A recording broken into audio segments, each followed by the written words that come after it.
Okay, now we're live. Well, here we go. We're starting to let people in. They're here somewhere, you know. Welcome everybody to Brainstorming the Human Connection. And today we're going to be having a conversation with the folks who were honored to be awarded the Distinguished Achievement in Humanities Award.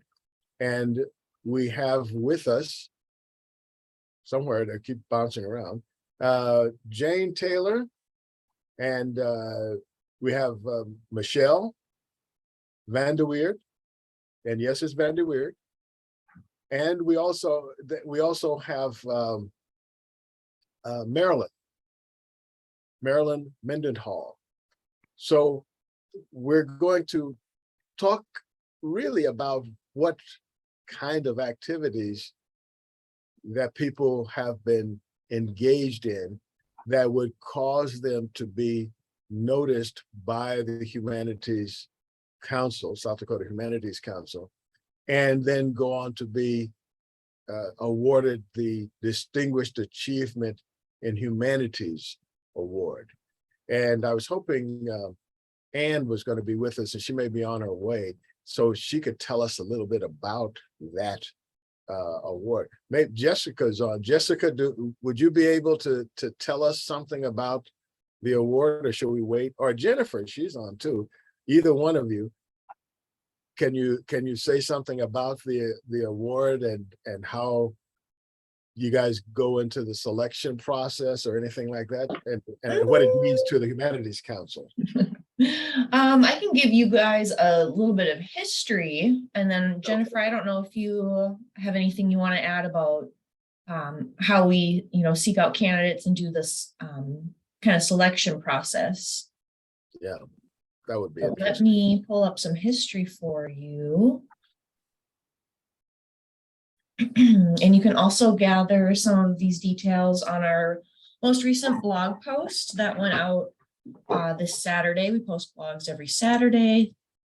The 15th was about these wonderful honorees that you see before you. So it was back in 1976. The Humanities Council really wanted to have a way to honor the outstanding contributions that certain people in the state were making towards the humanities. And we decided to call that the Distinguished Achievement in the Humanities Award. And every year since then, we have selected an individual honoree, a librarian honoree, and also an organization. And that's just kind of the background of how it started. Jennifer, if you want to add anything. So hi, everybody. That's essentially the background, was the idea that we had all these supporters and people who were bringing the humanities to places that we couldn't bring them ourselves. We depend on this statewide network of people who believe in this mission. So we wanted a way to recognize them. And what I've seen in my 10 years or so here is that we are kind of constantly getting suggestions for people. A board member might say, oh, I had a really great experience at this event and so was so helpful. Or there are things that the staff notices. For instance, Deb, who manages our speakers bureau, knows how many programs various people host and what kind of feedback they get on them and what kind of comments the audience has about what it made them think about. We all work with different people who, will just say, wow, that person put on a really great program, or this person has supported us, for 25 years doing something. And the support can take all kinds of forms. A lot of times, as with a lot of the people here, it's just doing the work. It's coordinating events. It is coordinating delivery of materials. It is directing programs. It is leading programs. It is bringing in speakers. It is being a speaker. So we look at people that we feel like have really been integral in our programming for a while and who have taken advantage of what we offer and brought it to the next level, essentially, because, you know, we can only do so much here. Most people who are on this program today have heard me call our staff small but mighty. And so we need, you know, all of that kind of support. So it comes from our board members. It comes from sometimes attendees at things who will say, wow, I really appreciate this librarian and all the things they've done. It comes from our staff where we say, wow, this scholar has been so involved for so many years, or we really get great comments on this. So all of that comes together, and then at our summer board meeting, there's usually a set of nominations, and there's a little discussion, and the board votes on the final winners. Okay, that'll give us some kind of background. So when the various awardees are speaking about their projects, you have a context in which to put their comments. I would like first to have each one of them, well, maybe we'll start with Jane, at least on my screen, in terms of what kinds of activities are you engaged in, and what kind of activities, let's say, fit in that pocket that Jennifer were talking about. What are you known for in relative to your work with Humanities Council? What am I known for? I worked for Siouxland Libraries for 31 years. So in that time frame, I kind of became known as the book club librarian within my community. And but that wasn't all that the Humanities Council supported me on. I was a part of the Big Read. Remember way back when that was going on, when they were trying to get community reads going. So I kind of, after a while, we ended up helping with the One Book South Dakota. And then we jumped into doing a One Book Siouxland.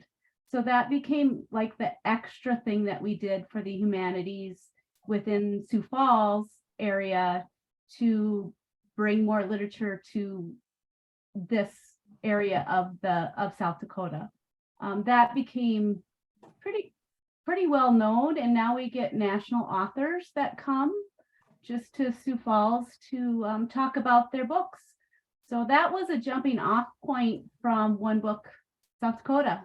And with the support of the Humanities Council, we were able to get that started 5 years ago. So that was another thing we did. And then Humanities Council has always been a support for programming in Siouxland Libraries. We've always looked at their wonderful list of people that we can bring in. And with their support, we've been able to have some fabulous programs that have been extremely well received.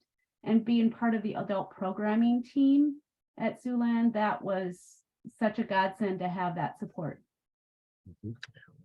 One thing that I don't know if I said it, I thought I was thinking it, but I wasn't, I may not have said it, is tell us a little bit about Jane. Who is Jane? Oh. Where were you born? And, you know, like, how many parties do you go to every week? You know, that kind of thing. Right. So I was born in Sioux Falls, but grew up in Sioux City and then moved back here for my career. I started at Siouxland in 1990 at the reference desk and downtown. And then in 1995, I moved out to a branch location. It was brand new branch, Ronnie Branch Library, whole new area of town that hadn't been served by a library except for like Bookmobile. And so through that, you know, raise kids, all that good stuff. I actually just retired last October. So I'm in a new phase of life, still supporting humanities, still wanting to be a part of the book scene and part of the reading and literature scene. And that's my next phase, is to bring that to in a different area of my life. Yeah. That's something really special to retire when you're 30, 31 like that. Yeah. I wish. Not quite. You do that when you've been there long enough. After 30 Marilyn, well, thank you, Jane. Marilyn, can you tell us a little about who's Marilyn who Marilyn is, and then tell us something about your work vis-a-vis the Humanities Council. Okay, I'm Marilyn Mendenhall, and I'm the district librarian for Crow Creek Tribal School. And I just started here on August 1st. I have been a librarian since 1999, mostly in schools, but I have done some summer reading programs too in public libraries. And I think probably the reason that I wanted to be a librarian is because there was an ad in the paper that said that the local high school needed a librarian. So I went in and I said, well, I've never been a librarian a day in my life, but I think if you give me a chance, I can learn how to do it. I did have a degree in social work from SDSU. So I took the classes over the computer, and that was a huge learning curve because the first day I went into the high school and I pushed the button to turn the computer on and nothing happened. And so I repeated pushing it on and off. And finally, a high schooler came in and said, what are you trying to do? And I said, well, I'm trying to turn this on. And so she showed me how. From there, I was able to take the classes to get that certification. I started at a high school library, but in reality, I really like the little ones best. And what I use the Humanities for, it's the Festival of Books, and particularly the young readers, authors. I love getting to meet them. I love bringing back that information to the children. And then I use those books and those insights that I have with those authors extensively with the children. This week we are doing Laura Gale, and I have the children listen to me read the books, and then I make them choose which one was the best book. Oh my goodness, Laura Gale did a wonderful job at her session. And I think probably these are all in backwards. You're seeing them backwards. But the children had such a hard time choosing just one because I make them choose just one. But it's a great way for them to see that authors are real people and you can talk to them. And then of course I like to email the authors back too and tell them how the children reacted to their books. That's how I use the Humanities. Okay, excellent, excellent. And now we'll go to the weird one, Michelle Vande Weerd. Michelle, tell us a little bit about who you are, and then how you have interacted with the Humanities Council, and something of the way that you came to be involved in being awarded a distinguished humanitarian award. Yeah, sure. Thank you. So I have lived in the Brookings area my entire life, SDSU graduate, and started my teaching career at the high school. I was a secondary English teacher, and so my love of literature and reading and books has been pretty much my entire life, and it's something that I'm really passionate about. And when I moved into the role of curriculum director, this was an opportunity to help connect our kids to not only really great texts, but also the authors. And so I was trying to think back to the first Young Reader Festival and when that might have been. And Jennifer, correct me if I'm wrong, but my emails go back to 2015-ish. And I mean, that just, it has blossomed since then. Other than enjoying children's literature, that's not my area of expertise. And so Marilyn was always such a wonderful resource because she has a much higher level of expertise in that area. But being able to provide that opportunity and help coordinate was just really a joy. And then, the kind of ancillary perk of being able to attend and be there with the kids and see how excited they are to have a book and to meet the author, and just what a it's an experience they'll remember forever. And so how cool those opportunities are for our kids and for our staff, and just to create that sense of community around books is so exciting for me. So yeah, that's okay. Good answer. Well, at this point, I would like to start looking at what libraries and books can do to enhance our lives. All of you have been doing things as far as the libraries and getting young people involved in books, and you enjoyed that. Can you talk a little bit about why that's important to young people? What does it do to them to form them into functional, useful adults? What does the book, what does that, the book and in general, the library, what does it do? How does it work?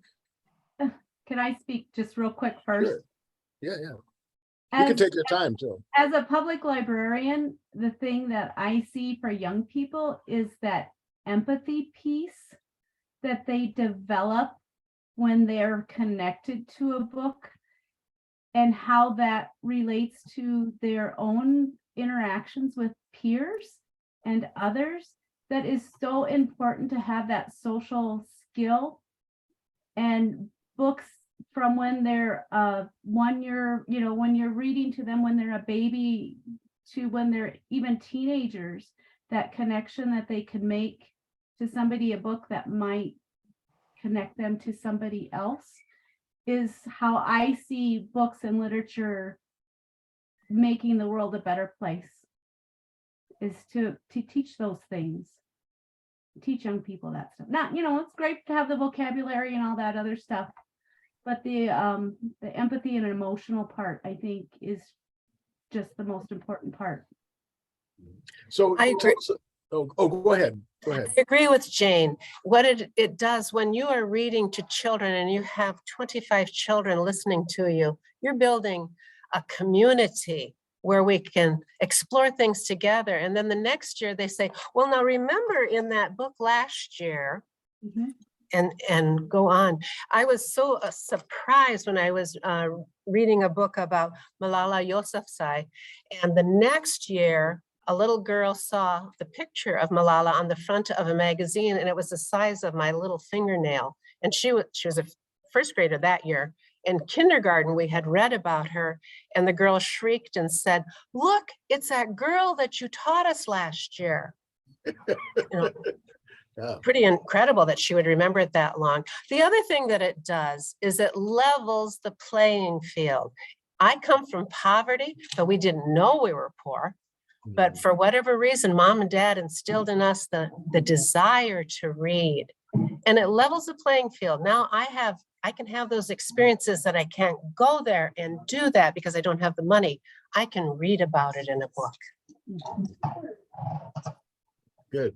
Michelle? I would echo everything that's been shared. And then also, I just think that from the time I was very young, you can watch things on TV, you can listen to music. I think you have all kinds of sensory experiences through those. But to me, when you are reading, when you're reading with children, when you're reading with big kids in a high school classroom, you internalize what you're reading, what you're hearing, what you're experiencing, and then you kind of imprint your own perceptions on it. And I just think that that's it's such an engaging process, and I don't know, very rarely are two people going to read the same book and feel the same way about it. And that's just, I don't know, it's just something that's really hard to explain. But it's just that's the best part about reading in my mind, and being able to share that with our young people just gives us that connection, that experience, something that we can all get excited about. Mm-hmm. We're going to open it up to our esteemed panel here. And if you guys have any questions so far, we have lots more things to cover, but we'll stop here to give you a chance to chime in, ask questions, comments, anything, our audience.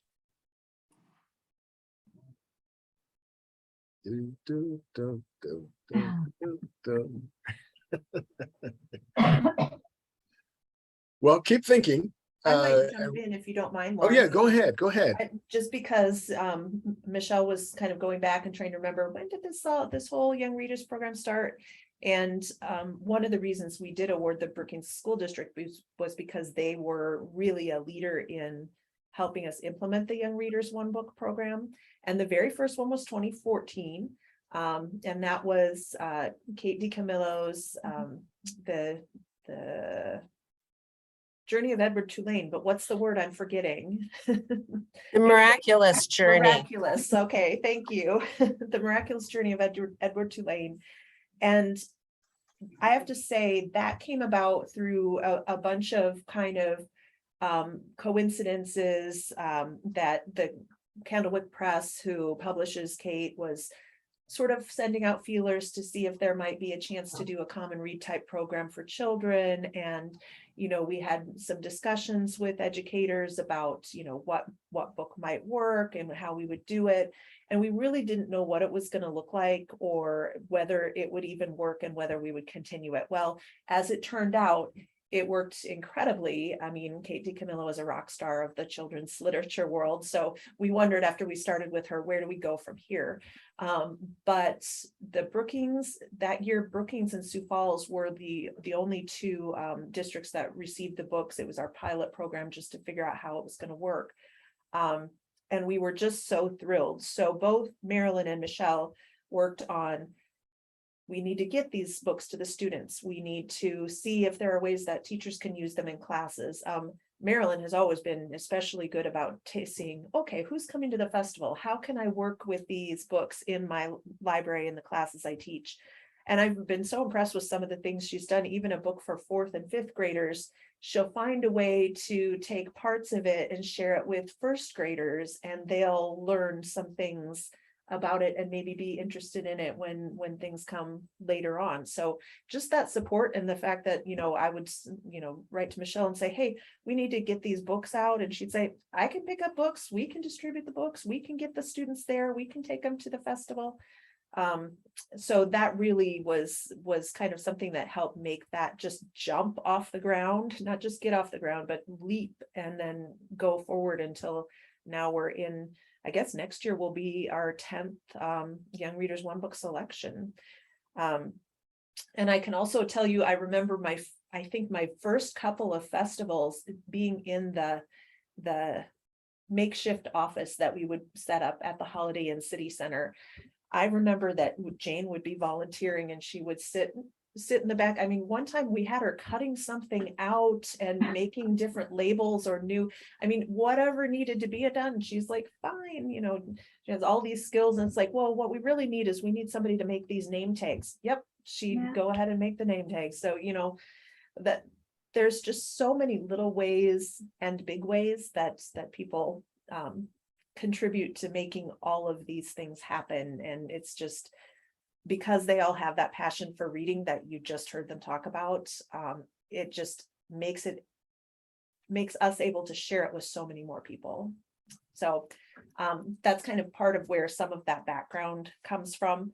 And I also wanted to mention, you know, Lawrence, since you were one of our winners for the individual, you know, maybe you figure everybody on here already knows you, but if you want to talk a little bit about your history with the humanities, I'm sure we would love to hear it. Well, I started at a place where the whole point of doing anything should be about doing the most good for the most people most often. That's my kind of cornerstone for when I wake up and I'm thinking of things to do, and when I choose which things I'm going to use the finite amount of time I have on this planet. It's like, what's that going to be? What's the point of it? And some years ago, it came to me that, okay, you got to boil it down to what's your mission statement? And that's my mission statement. It's like, okay, what are the things that, you know, whatever it is. And a lot of the things I learned doesn't have anything to do so much with what I feel I need to know, but I feel like, oh, this person is missing this, or they don't know how to do that, or there's some kind of way that I understand something that another person may not understand, or where is the point, and that maybe I can add something to that. And so I try to dig underneath the surface to see, well, where's the disconnect here? Where's the thing that they're missing something? And that requires sometimes a lot of reading, or more than likely just talking to people and getting involved with their activities, even though I may not have any particular interest in that activity per se, but being in the activity puts me in a position to learn something that I need to know. And then once I know that thing, then I'm done with that activity, because I got what I needed, I'm out, because I'm on to the next thing, So that's kind of like how I roll. And so, I do a lot of work now in the prisons, but it wasn't because, I had some particular thing about prisons. It was that some nuns introduced me to they took me to one time I went along with them on some kind of field trip that they were going. We happened to be a prison in Minnesota, actually. And, in talking about it, there were nuns and oblates and people like that, because I was hanging around in monasteries. And they said, they made me understand that this was work that was really important. And what I could see was, I'm a kind of a garbage to go kind of guy. It's like, it's like the things that people throw out as trash, I tend to look and say, well, usually there's still something salvageable in every kind of trash. It's like, if you ever work with cattle, and you work with birds, and you see the birds that go after when the cattle's dumped, then the birds are in there saying, "Ooh, there's goodies in here," So I always feel like, like in every place, there's something useful. You go to the dump, and sometimes the stuff that people throw out is more important than the stuff that they kept, So, and of course, I'm in the vinegar business, and that's basically what the vinegar business is. It's like we take things that people normally throw out, like when people make apple sauce, or they make the apple pie filling and they throw away the cores and the peels, then we take that and we make apple cider vinegar, and there's actually more profit in that than the apple cider or the other stuff, because we add value to it, right? So I feel like human beings, to me, are in that same realm. I look for the people that others think are not as important, or devalue their importance. That's why I work a lot with artists, because I feel like they are very unappreciated, particularly relative to the value that they bring to a society. Artists are incredibly undervalued. And so I feel like, well, what is it that we can do to bring that value to people, and help them to understand that they're missing something, they're missing something when they don't utilize the talents of their artist, even if it's their kid who wants to be an artist and they're just starting to do stick pictures. There's value in that. There's messages in that. So when I look for stuff to do, and there's no shortage of doing things that nobody else wants to do, but it's very important. And that's kind of my, I could do anything. I feel like, I could be anything, but what's needed? Where's the deficit? Where's the hole that needs filling? And let's work at that. We used to have a cement company in San Francisco. I think they were pretty much across the country, but their headquarters was in San Francisco. And their motto was, find a need and fill it, and that's kind of how I roll. Find a need and fill it. I thought that really impressed me as a kid. And we used to say that often the time, find a need and fill it. If you want to, what are you going to do? What's needed? You could do lots of things, but what's needed? If you're going to go in a crowded field where everybody's trying to be that and be something, let them have that, that's good. Support them in that. But where are the people who need fulfilling? Where are the people who need support? Where's the kid who is confused, but if you could, and feeling despondent, but if you can make them feel wanted, they will go to contributing to society rather than end up in prison. And for the people who fall off the rail, every day I go into that prison, I meet people who are could be making valuable contributions, but sometimes they're missing just a chemical in their diet. Just a chemical in their diet will make them agitated. Some of them need, let's say, a drug. And instead of like beating up people on the slightest thing, they see straight through it. That's what they give them in the prison to cope. And then they're fine. You just sit down and talk to them, and it would be nobody you would ever have any question about having as your neighbor or even babysitting for your kids. Off that drug, no way, right? So sometimes people are missing just that little part, and they could be a contributor, instead of somebody who brings down society. I want to be that guy who goes and look for that brother or sister and say, hey, look, like, what can we do to help you? That's how I roll. That's why I think the empathy part of the humanities and reading comes into play. You learned that, but that's how other people learn too. Mm-hmm. And you learned it as a child that this was important. How do we convey that to others? And we can do that through good literature and sharing our books and our feelings and creating that community. Sharon, you were going to try to say something. Yes, I'm going to try to say something. It's a big thank you to the librarians. It's just wonderful to see a library. I'm just going to go back a little bit to the 40s when I went to school and in Mobridge, and there wasn't a library in the school, in the elementary school. And I remembered the pleasure I had just holding Dick and Jane book in my hands. And then somehow, and there was a library in the high school, but it was always locked and never ever thought of even going in there. But somewhere along the line, I discovered there was A.H. Brown Library right across the street from the Baptist church I was brought up in. And you could go in there and there are books all over the place. And there was one section that was for children and teenagers, like Blue Willow and all of those good books. And so I did a lot of checking out of books, and I didn't have the companionship. We really never thought of getting together and reading together, although I guess there was a summer book program.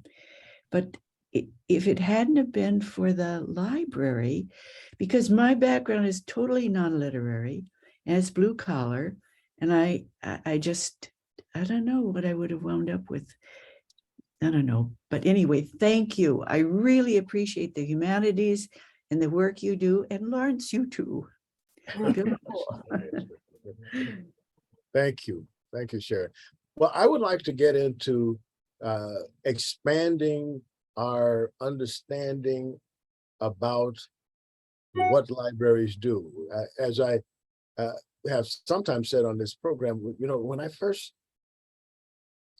thought of libraries, and I think many people still carry the image that libraries are mausoleums for books. You go in and everything's quiet and the books are lying on there, and libraries have been, but even more so now than when I was a kid, a lot more than just about books.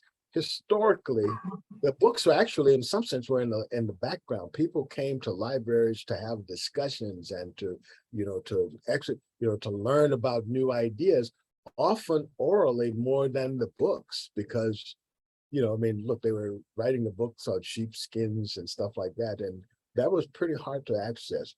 But they did come into contact with various scholars, philosophers, and people with some way out ideas you could find at libraries. So looking at our group here today, we can see that's still the case.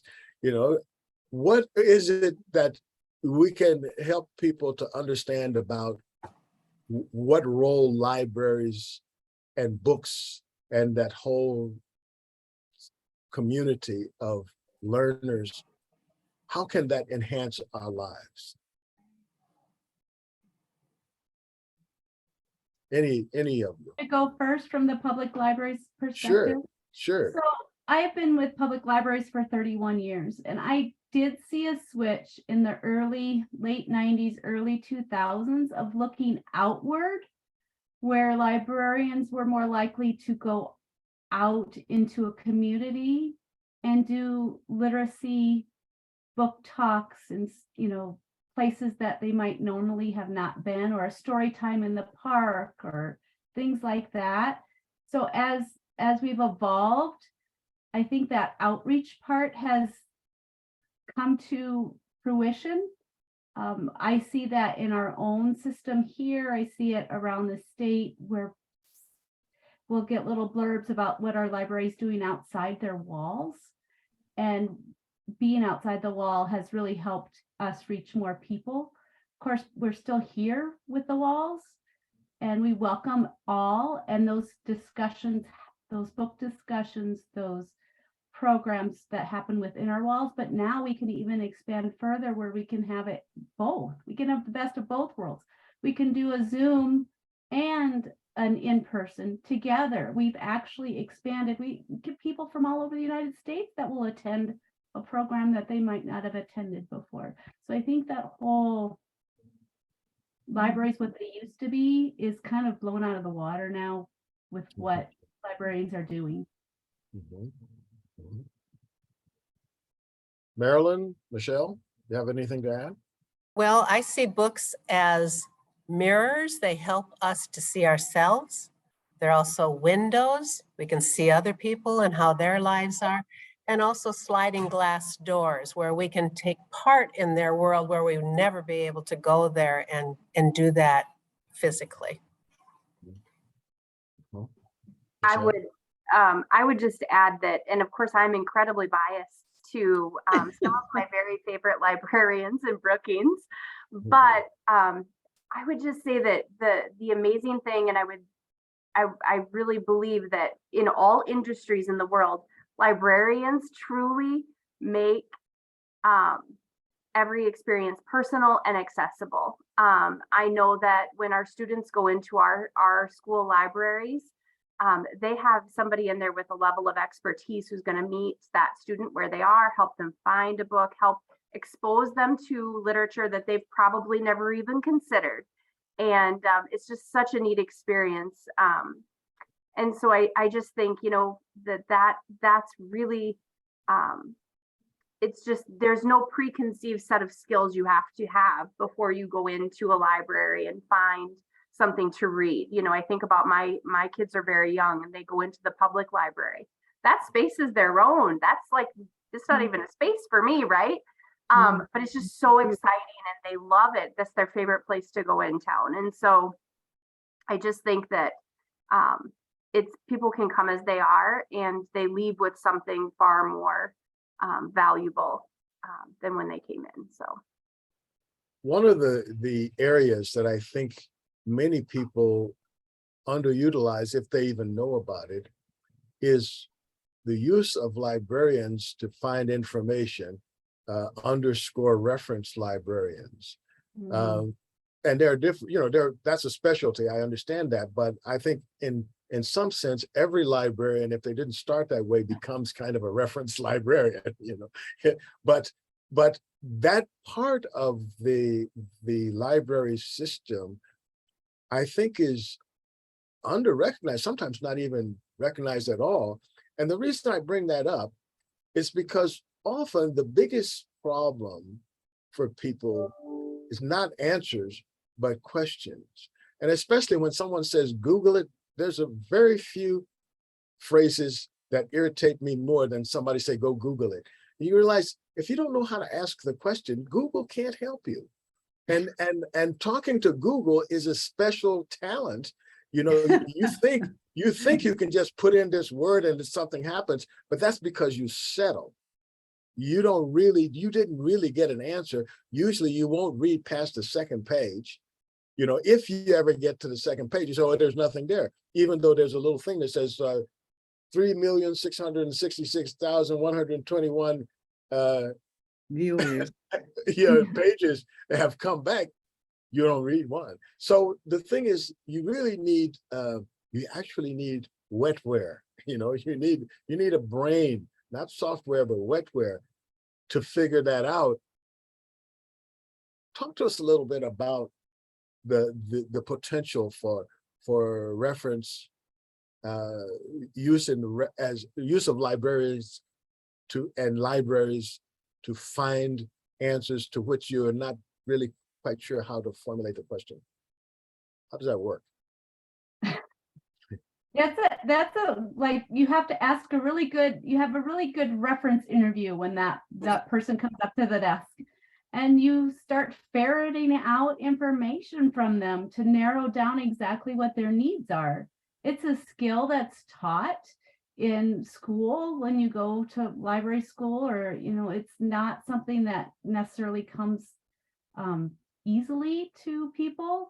But yeah, you have to be an empathetic listener when somebody comes up to the desk and says, I need this information. You also have to know how to get to that information. Not everything is free. And people don't realize that the library does pay for these fabulous research tools that you can use for free with your library card, but it's not free online. And to try to get people over that hump of how can I find this? What's a good reference question to ask? How do I formulate it so I don't get all the gobbledygook that comes along with a too broad of a question? That's just a skill that you learn as you interact with people. And you're right, people don't know that we can do that and really help them narrow and save them time and money, lots of money with their searches. So if you can get the word out better, that'd be awesome, because that word does not get out very easily. It's hard. Yeah, I like the saying, walk through these doors to question even more. I'm not going to give you the answers. All we're going to do is think of more things that we want to learn about, and I'm going to try to help you find that information. Michelle? No, I think that they both said it incredibly well. I know that, again, it's so much more than just great books to read. It's access to things that, you know, maybe some people can subscribe to or purchase or do, but it's that access that is such a great asset to have. Well, one of the things, so go ahead, Jane. One of those things that we as librarians are very poor at is advertising everything that we do. Yes. And how do you do that? There's so many ways. So we've really worked on that. We've tried to do billboards. We've tried to do social media better, just to get the word out. Yes, we have consumer reports. You don't have to pay for them. Yes, we can help you with that research paper. Here's our sources. So, and I know school librarians struggle with that too. So get the word out. Jane is right that you have to ask the right questions, because I did have a student come in, a young student, and said that they wanted a verses book. Oh, okay, well, I'll show you where the poetry is. But actually what they wanted, there's a series of books for children that are nonfiction that is like one animal versus another. That's what they wanted. They come home almost every week at my house. It's fun when it's kids and they're not sure what you ask them a question and like, well, they can't explain it. So it's really can be difficult. So you have to be patient. Yes.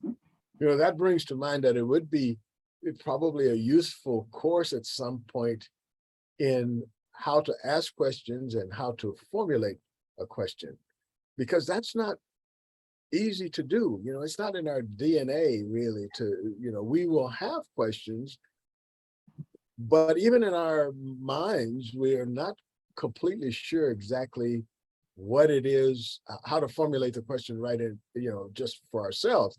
Then when you say, well, how do I translate this question to someone else and make it their question? So, and their question now becomes the same, almost an overlay of my question. That's tricky business. It's not something the brain is readily able to do. So is there, between the three of you, do you think that there is a way that we can help the, let's say, uninitiated to, to learn that skill? Never fear, Lawrence, it is the actual South Dakota Library standard. Okay, okay, but I mean, is that one of the things that, let's say, It's that logical. that a library could say, hey, we're gonna, if you want to like do research or learn how to do that, is that something that you guys could like, let's say on a afternoon, a evening, a weekend, or whatever it takes, show people how to do that? We have had classes, and a lot of colleges, they teach their students. The librarian comes in and does a how do you do research class at the college level. Of course, that doesn't work for anybody else. I'd probably in the high school level too. There's librarians that do that, and actually have a class session of how do you do research, not necessarily how to ask the question, and maybe that's something that could be integrated in that. How do you ask a question? Yeah, even It's how all you the way down to formulate it. kindergarten. Mhm. Yes, right, Yeah, all the exactly, way and down. then exactly, Kindergartners and don't then, know their words, so it's okay. and then even how you formulate a question. Yeah. It's like that's I find that's tricky business too. To figure out. Okay, I can ask a question like first thing that comes to mind, but often especially after I get the feedback from that question in the form of an answer, I realize actually that really wasn't what I wanted to know. So how do I get that? Or especially when I'm working with people, sometimes my first impression is I need to understand this about the person. But then when I get to that answer, I realize that answer didn't tell me anything because my question was wrong. It's like that really wasn't what I wanted to know. That seemed like the question. But now I realize at this stage, oh, that's not even important, not even relevant. There's this other thing that is the issue, So, I mean, of course, human beings tend to be kind of complicated, So there are other things, though, that fall into that same trap that at least for me, that I think that I know the question, but I realize I have to keep working at that. Is that something that you would think would be a teachable skill? We do. Oh, We yeah? do. Okay. It's a Okay. South Dakota State Library standard. Okay. But I mean, okay, so Oh, sorry. go ahead, Michelle. Like I said, before I was in this position, I was a high school English teacher, and our high school librarian and I worked in pretty close partnership oftentimes when we would get to, doing research or any writing, because she, again, is just a wealth of knowledge. And so I would kind of defer to her expertise, but oftentimes those are the conversations that we would have as we helped kind of guide students, because they are used to, kind of this Google culture where you just type something in and hope for the best. And so really working to refine that questioning strategy. And maybe the first question that you asked wasn't the best question, but what did you learn from what information you gathered that can help you refine and better articulate the question or to clarify moving forward. But it's a fun process to watch high school kids do. Yes. And when you say that, Michelle, it reminds me of a function in photographic software where you're trying to lift a particular thing out of its surroundings because you're going to cut and paste it someplace.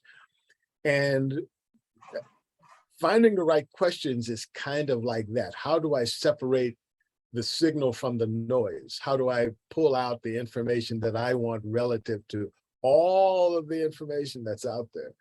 And now recently they've come out with a new, most of the more advanced software has a new addition to that function, and it's called refine, where you go in and you get kind of, that person, let's say if you're taking a person out of that environment, and you kind of have them, but if they have, let's say, a hair that's, or a little lock of hair or something that's out there, that first effort will kind of cut it off at the skull, Well, when you do the refine, it says, oh yeah, there is that other thing that's connected to this human being.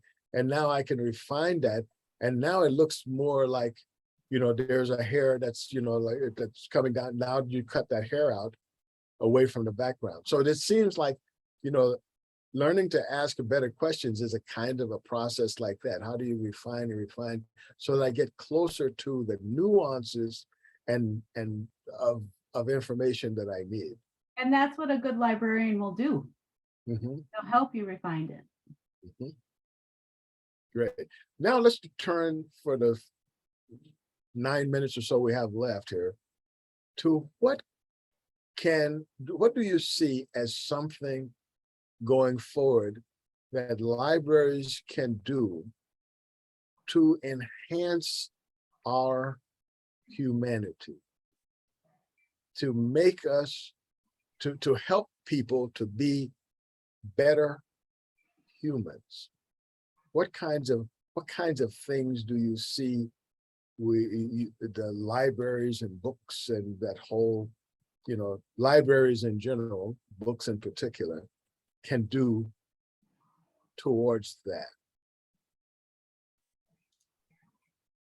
And if any of our other esteemed panel have some ideas or suggestions, speak up. I think we need to stay on some of the trajectory we're already doing with the book discussions, creating community, bringing in people that are not like us and having them do discussion panels. I think that has really created an empathy and a broader worldview that South Dakota hasn't always had. And as we continue to do those programming that the South Dakota Humanities Council does, will help that broader view and create a more empathetic world that we all want to live in. Yeah, I hear that empathy is, that's kind of central to being a human and being connected with other humans, is the ability to empathize. Any other suggestions? I would just add that I think while our world evolves and changes, that my biggest hope would that libraries would still stay true to just that experience that has been there at its core forever. I feel like it's easy to start making, adding more technology, making libraries into maker spaces. And I think that there's value in that, but really staying true to that core of connecting people through literature and thought and conversation and community, and still adapting to remain relevant, but staying true to that core. I think that is just so important. I like the fact that every session that we opened as a moderator for the authors, we gave thanks and recognized the Ocheti Shakawi, because I think as a person who's always lived in South Dakota, I don't think we really know our history of South Dakota. So I thought that was really important that we have that line in our introduction. Yes. I agree with that. The elementary school I went to is now an extension of Sitting Bull College. And I love the fact that they got rid of the General Beadle, whoever he was, rest in peace, and substituted Sitting Bull, because we're just so close to Standing Rock. And well, the Native Americans there have always been, there was very little empathy for Native Americans, let me put it that way. And so that was a pleasure. I visited the school this summer. I asked if I could come in and see how the old classrooms had been changed for a college experience. And it was so interesting and exciting. So I just wanted to add that. Thank you, Sharon. Anyone else?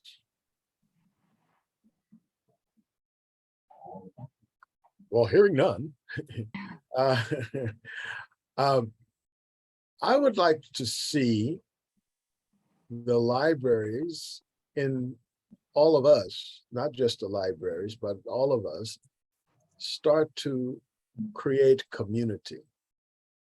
I think the libraries are physically a place where it's neutral territory that could be more of that. I feel it is already. I see that change happening more, and I see even the design of libraries creating rooms that can be, people can have meetings and things like that. And I think that creates some real opportunities to create community and to get people together. I see programs that libraries are sponsoring and inviting people to get out of the bubble that many of us live in. And that is really a admirable, but it's also, it's key to creating community, creating opportunities for people to meet each other and having a reason to go to that place, because it is those kinds of almost serendipitous meetings that allow us the chance to know people other than their stereotypes, you know, whatever those stereotypes are.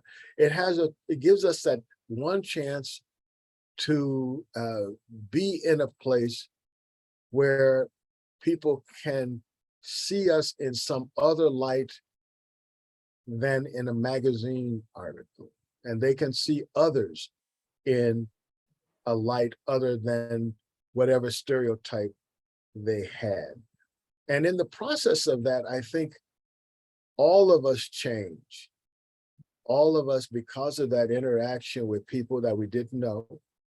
And each one of us, when we do that, we give some and we take some.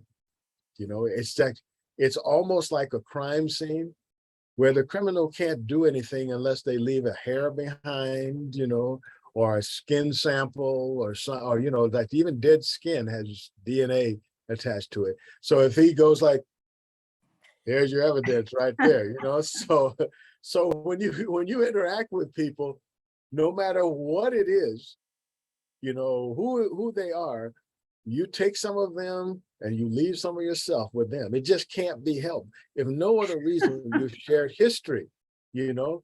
So it seems to me that one of the things that we can do individually, whether it's in our homes or inviting people, create an event at your library, go to the library and say, hey, we'd like to have a discussion group. Can we get a room, you know? And then invite your friends, you know, and invite people that you don't know and ask the library to open it up to people, you know, you know. And the other thing I would suggest is that each of us start to develop a database of people who might be interested in such discussion groups or getting together, doing things, and regularly communicate with them through email. Yeah. You know, a lot of people like to default to Facebook just because that's something they know. That's the one technology they know. But mail and email is still king, you know, in terms of actually getting people to respond. And we don't have time to go into all of the functional reasons why that's true, but it is true, okay? So that's where I would see that we can utilize libraries more and utilize the services that libraries have at their disposal and at our disposal. With that, I think we're at the end of our 1 hour session.